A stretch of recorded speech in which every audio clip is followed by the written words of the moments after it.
Ei, pessoal, a gente está aqui para mais um Canguru Entrevista, hoje recebendo a doutora Sônia Eustáquia da Fonseca, que é psicóloga e sexóloga, e veio falar sobre um tema que os casais vão entender muito bem, o impacto dos filhos no casamento, na vida de marido e mulher. Vamos conversar sobre esse papo agora. Doutora Sônia, muito obrigada por aceitar nosso convite, estar aqui com a gente. A alegria é minha. Conta como é a sua experiência no consultório. É só alegria quando chega o bebê em casa? De jeito nenhum, né? De jeito nenhum. Porque hoje é um pouco mais fácil, porque os dois ficam grávidos juntos, né?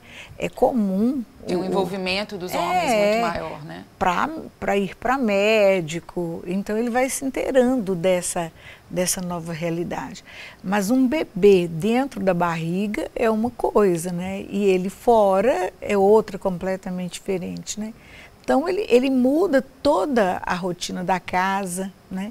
A rotina de descanso desse casal, de frequência sexual desse casal, porque ele vai chorar à noite, e vai ter que fazer rodízio, negociações ainda não feitas pelo casal, mesmo que eles tenham tido 10 anos de namoro e de convivência, eles terão que refazer, porque é impossível assim, fazer um curso de como ter um filho, essa chegada do filho. Todas as coisas que vão acontecer. E não adianta, né? Eu vejo que até esse trabalho que vocês fazem através da revista, né, voltado e chamando muita atenção para os pais, no sentido de que a criança reproduz o comportamento deles, né, e que eles assim, sejam bastante saudáveis, para se colocarem sempre muito saudáveis perto desses filhos, né, como pessoas que sabem resolver conflitos e etc. Mas aí, quando chega o bebê, ainda a sua pergunta, né, então é preciso que se renegocie ou negocie, né, essa nova realidade. Então, uma das coisas, né, mais sérias que acontece, além dessas que eu disse, é a frequência sexual do casal, né, que fica muito abalada. E isso é uma queixa que eu vejo, eu vou em muitos encontros que tem grupos de mães e alguns grupos de pais que agora estão surgindo também. Graças a Deus, até Facebook. Pois é. Né? Então. Mas uma das queixas que eu ouvi de um pai foi inclusive isso, ele falou, por que depois que o bebê chega, as mulheres esquecem da gente? Mas elas esquecem mesmo, doutora? O que acontece? O que acontece de fato entre o ritmo da mulher e do homem nessa expectativa da vida sexual, de recompor a vida sexual? Mesmo eles acompanhando, né, todo um processo de gravidez, é mais susto para o homem do que para a mulher, o bebê do lado de fora, né, ali exigindo cuidados, né, ele é completamente dependente, e dependente até do corpo daquela mulher que ele se via participando, ou meio dono, ou, né, ela era para ele, agora não, ela é para o bebê, porque ela vai amamentar, vai cuidar aí desse pós-nascimento de bebê, que sempre fragiliza, e logo em seguida ela vai estar preocupada com o corpo, então ela vai fazer drenagem linfática, vai para ginástica, fazer outras coisas, né? Então, tem até esse desconforto que a mulher ainda está com o próprio corpo pós-parto. Claro, né? E ele, o homem é mais visual, de certa forma, isso, eu vou falar, ele demanda mais o sexo genital, né? Dentro de um comum, dentro né, de um geral. Na média ali do comportamento. Do que a mulher. Mas é uma outra coisa muito interessante no desenvolvimento afetivo sexual das pessoas, né? E no caso da mulher, do ciclo de vida dela. Porque o bebê, ele por ser totalmente dependente, né, cria-se uma simbiose, ele teve dentro do corpo dela. Quando sai, é como se ainda tivesse, né? Ele mama, dorme, faz cocô e chora, né? Como quase todos choram muito, né? Então, ela fica muito por conta disso. Na verdade, eu já vi cenas assim de ciúmes mesmo. Dos maridos em relação aos bebês. Eles amam os bebês, são filhos e tal, mas assim, quer de aquela mulher, né? Cadê aquela mulher que ficava mais comigo e etc. Agora ela só pensa no bebê, né? É frequente ou comum, assim, que os casais se desentendam tanto por causa dessas questões que estão acontecendo, que até isso acabe comprometendo seriamente o relacionamento, assim?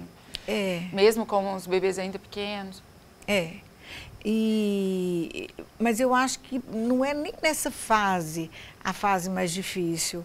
É quando vai crescendo um pouco frente à situação da educação e da participação. Né? A mãe passa a exigir, porque essa simbiose vai acabar assim que ele engatinha, anda, etc. É natural, é normal. Né? Ela volta para o trabalho, por exemplo, essa simbiose chegando ao fim, tem que chegar, né? Porque senão fica uma relação doentia.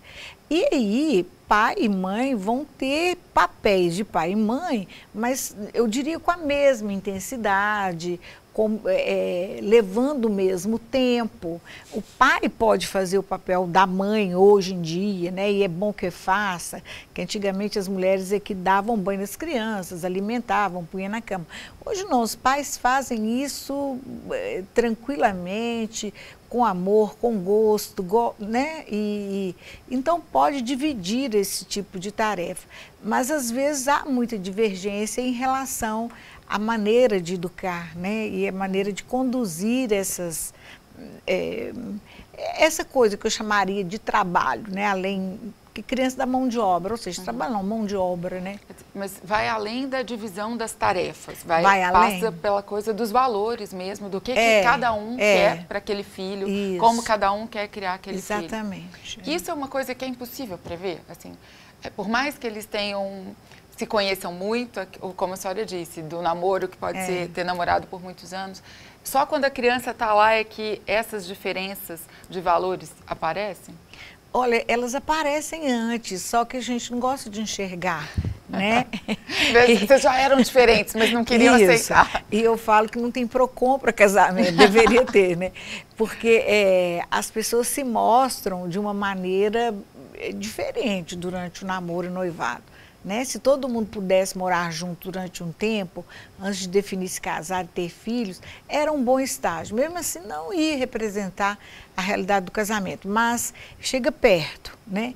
Então, aquela mulher que é altamente sedutora, e ela é sedutora porque nem é estrategicamente, é um ponto forte nosso, né? Das mulheres. E que, a partir daquele momento que ela já está empoderada, né? Com aquele filho, né, que seria a máxima realização dela, então, assim, ela começa a vir o que ela é mesmo, a essência dela, vamos dizer assim. Mas ela deu dicas o período todo, ela dá dicas em casa, ela dá dicas durante o namoro, né? Mas, inclusive, a paixão é incrível, como que ela não deixa que essas coisas ou essas diferenças, aquilo tudo que encantava antes, né, passa a ser o ponto de conflito. O que eu mais trabalho em consultório é justamente a questão da complementaridade. É falar, ninguém tem que pensar igual ninguém, é ótimo que vocês pensem diferente, principalmente para os filhos, né? Porque é onde a engrenagem anda assim, né? É justamente a diferença aqui que vai entrar a outra parte da engrenagem, senão não roda. Se for assim. Mas fazer esse encaixe não é simples, né? Não, não. Porque... aí vão brigar, né? Então começam a discutir isso. Outra coisa também que às vezes eles não treinaram ou não sabem fazer, e eu não reparei antes, né? Que é um diálogo normal, um diálogo bom, um diálogo honesto, né? Sobre as diferenças, sem virar o conflito, sem virar, entendendo assim, que é bom que exista essa diferença, né? Porque o comum, até na educação com filhos, né, é você desqualificar a pessoa e não o ato da pessoa. Se eu não gostei do ato, eu tenho que colocar o ato. Podia fazer isso de forma assim, que vai ser melhor para todo mundo, né? Ah, mas você é um burro, você não sei o quê, você não aprende nunca, né? E até pais com crianças veem isso acontecendo toda hora, todo dia. E infelizmente, às vezes, na frente das crianças, né? Muitas vezes, né? E o que sobra para nós, psicólogos de adultos, porque eu tenho equipe, tem gente que trabalha com criança, né?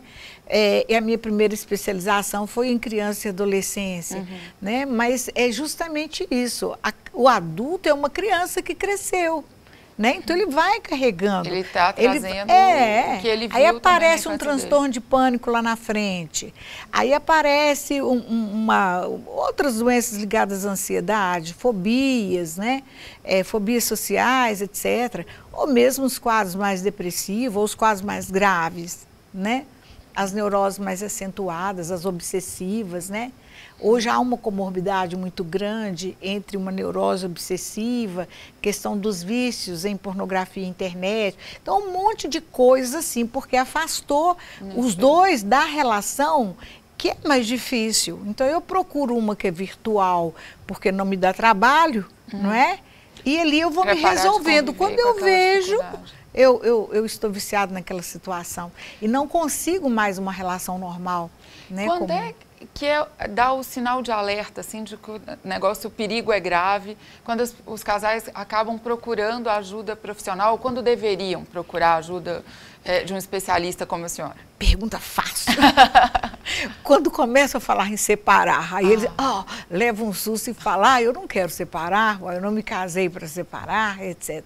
Mas aí o cuidado é muito grande, porque na primeira entrevista eu gosto muito de saber se aquele casal ainda se ama, se tem projetos juntos, porque aí tem como você restaurar, e terapia de casal é tudo de bom para essas situações, né?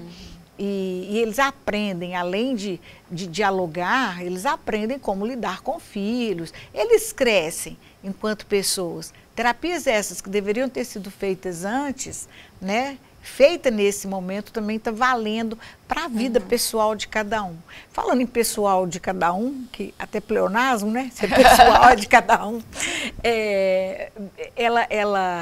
O casal esquece também, às vezes, de que eles têm coisas para fazer que são ligadas a um e ao outro e à família. As individualidades. As individualidades, preservação dessas individualidades, né?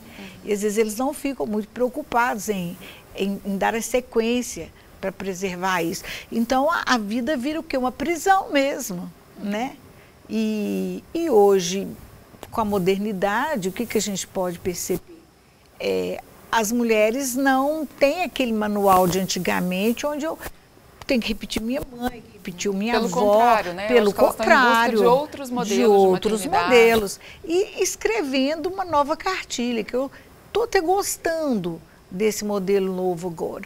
Assim, dessa participação maior do masculino na educação dos filhos, na vida dela, no crescimento pessoal dela, né? Um que sai de casa para o provedor, só ele, e ela a dona de casa. Então hoje ele é dono de casa também, ele cozinha, ele arruma, ele lava a louça. Tem que ser refeitos, né? Tem que ser refeitos. E como todo processo, é um processo, como tudo que é novo, que não é simples, porque está todo mundo tentando encontrar um novo papel nessa nova família, esse novo modelo. Esse novo modelo, que é escrito pelo dia a dia, né? Não tem como ter uma previsibilidade disso. Então, somos nós que estamos fazendo, né? Eu, como já estou mais velha, vi o modelo antigo, estou vendo o novo e estou gostando dele, né? A senhora disse que o sinal de alerta é esse momento ali, quando a briga já está vamos separar. Nesse momento, assim, é mais comum que as mulheres queiram procurar ajuda e queiram procurar terapia de casal e os homens resistem, ou isso é um mito? É mito. Eles às vezes vão ao consultório, eles vamos dizer assim, demandam mesmo esse primeiro momento. E aí, eu preciso levá-lo ou não, eu deixo à vontade. Mas quando leva, aí é que nessa primeira consulta, nesse primeiro contato, ou nesses primeiros, né, que às vezes não é só um, é que o profissional tem condição mesmo de fazer uma boa avaliação, um diagnóstico da situação do casamento destes dois, para saber orientar adequadamente um e outro. E muitas vezes é preciso encaminhar para terapias individuais, né? Fazer processos. Ou ele está se sentindo culpado, ou ela, né? De estar com essa falha ou aquela outra. E aí você faz as sessões do casal de acordo com a demanda da situação analítica ou processo terapêutico de um deles, né? Então isso é possível, né? Não é muito bom tratar dos dois o mesmo terapeuta, mas pode-se fazer isso tranquilamente, você ser terapeuta de um e atender o casal de acordo com as demandas que vão surgindo do conflito. E acaba dando certo também lá na frente. Tem um ranking assim do conflito campeão, aquilo quando chega, assim, a maior parte dos casais que procuram o desgaste aconteceu ali numa determinada área específica da criação dos filhos? É geralmente quando essa criança já precisa de outras atividades além da casa, porque os primeiros surgem assim, quem vai ser babá, quem vai ficar, etc. Esse fase pré-escolar ali, quando vai definir. É porque é escola mesmo, escola formal, né? Ele vai para uma escolinha e vai nadar, vai aprender música, vai fazer judô, a menina vai fazer balé. Então, cria-se ali uma indústria de fazer, né? Então, é quem vai levar, quem vai buscar. Na minha época, eu tive que colocar motorista. Eu mesmo pobre administrar, porque senão eu não trabalhava. Porque eu falo que no atacado até dá, se for 2 meninos, então você leva nos mesmos lugares e busca, né? Mas assim, um menino e uma menina em idades diferentes é varejo, então... Tem que ter uma logística especial. Tem que ter uma logística especial para isso, né? Em casa e fora da casa, assim, para esse tipo de atividade, para que tudo corra bem. Porque senão vai ser um jogo, eu estou exausta e não sei o quê. Aí qual que é a vingança inconsciente ou mesmo a falta de interesse? Porque toda essa libido, toda essa energia de vida ou sexual, né, para psicanálise, é colocada nesses afazeres, nessa logística. Então ele vai queixar a segunda coisa, a falta de sexo. E ela falta de interesse. Então, o terapeuta tem que ser muito esperto, porque senão eu vou classificar, isso é disfunção do desejo. Não, isso é uma desorganização que está acontecendo da casa. Uma vez, né, só roubando um pedacinho, eu vi que os problemas eram tão de ordem lógica e tão menos psicológica, eu criei um curso, né? Estava na época dos 5 S's, aquela coisa de gerência de qualidade no lar. Mas ué. Eu precisava ter feito esse curso. Mas porque tem uma história de economia doméstica, porque eu sou formada antes em economia doméstica, eu me formei muito cedinho, depois que eu fui fazer psicologia. Então, eu falei, gente, eu vou juntar essas duas coisas, vai dar tudo certo. É porque aí dá para ser curso, além de ser só uma terapia. Porque às vezes faltava essas garotas, porque antigamente nós éramos criadas bordando, cozinhando, fazendo, e era muito tranquilo você passar isso para o marido se você precisasse dele, né? Hoje não, né? A minha filha outro dia teve que pregar um botão, mesmo com a mãe fazendo de tudo, né? Eu sou uma doméstica também, assim, do tempo antigo. Ela pôs no Google e foi ver como que... Ainda bem que ainda tem o Google para ajudar. Tem o Google, hoje quem é esperto, quem tem interesse em manter a relação ou em sobrevivência, além mamãe, papai, etc., vai para o Google mesmo. Acho que a senhora tocou num ponto importante, que é o interesse em manter a relação. Né? Dá trabalho. É preciso investir. É preciso investir, dá trabalho, esforço, eu acho que... E isso as pessoas assustam. Mas viver isso, não foi nos prometido um paraíso, uma felicidade eterna. Quando a gente vence um conflito e não abandona, porque deixar casamento, você vai engrenar no outro, vai ser a mesma coisa. Então é vencer conflito. Eu ia perguntar isso para a senhora, se é comum aparecer no consultório casos de pessoas que se separaram, que viveram todo esse drama depois da chegada dos filhos, os conflitos aparecendo, mas que, olhando por uma outra perspectiva, se arrependem e veem que, na verdade, o problema não era o relacionamento em si, e sim as dificuldades de casa. Com certeza. Várias pessoas de segundo casamento, assim, aprenderam com aquele movimento da separação. Então, separação exige, em primeira instância, essa avaliação, né? E esse fazer luto também. De toda coisa ruim, a gente sabe, a gente pode tirar uma coisa boa, né? E mesmo das piores, né? Agora, dentro de um relacionamento amoroso, afetivo, onde tem filhos, né? Eu acho que vale muito a pena prestar atenção. Eu me casei apaixonada, eu tive esses filhos, era tudo que eu queria. Meu Deus, agora tem determinados momentos na vida que não tem jeito mesmo, aí tem que separar, né? Mas enquanto tiver, eu acho que de salvar, né? Porque não só pelos filhos, mas pelas pessoas envolvidas, né? Por pelo elas casal mesmas, que se uniu com planos. Isso, por cada um, porque eu saio da relação imaturo ainda. Porque se eu fujo da relação, eu vou engrenar noutra com certeza com os mesmos problemas, com as mesmas limitações. E só né? repetir o processo. E vai repetir o processo. Porque a gente já tem dentro da gente um destino à compulsão, à repetição. Né? E a única coisa que freia isso é a psicoterapia individual, a análise mesmo. Né? Por que eu repito isso sem querer? Por que meu inconsciente tem me traído?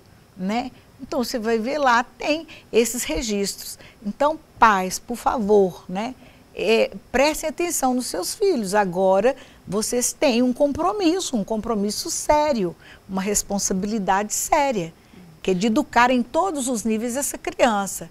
Não só intelectualmente, mas para a vida, espiritualmente, amorosamente, né? Porque ela vai reproduzir isso depois. Quanto mais saudável você deixa seu filho, mais tranquilo você fica, que ele vai dar conta da vida e vai se dar bem. Mais estruturada emocionalmente, essa criança vai ser na vida adulta. Exatamente. Né? Eu acho que a gente está cheio de novos estudos aparecendo, mostrando a importância e o impacto das relações familiares para a construção do equilíbrio emocional dos adultos. A gente em grande parte, reflexo do que a gente viveu na infância. Muito. E hoje a gente tem muita consciência disso. E é muito, ou seja, resgata a psicanálise de Freud. Claro que hoje psicanalistas novos e tal, tem esses estudos aí.